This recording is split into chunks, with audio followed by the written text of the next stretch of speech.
With regard to Ukraine's IMF program, you will have seen that senior IMF leadership was in Ukraine this week, issuing a public validation of the reform program going forward, but also confirming that the program agreed last year is going to need a significant adjustment, that there is a fiscal hole now to the tune of $10 to $15 billion. We have been working with the IMF, we have been working with the Ukrainians, we have been working with senior EU member states and with the Commission on the responsibility that we will all have if the Ukrainians stay on track to help fill this hole.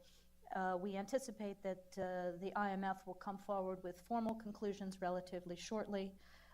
We expect that the IMF and the World Bank will have to increase their support for Ukraine, but that the United States, Europe, and other friends of Ukraine around the world will as well. We internally have been preparing more support for Ukraine. I think we will wait and hear what the IMF requires. But we've also been in very active conversation with the EU, asking that they also give a signal of support. You will have seen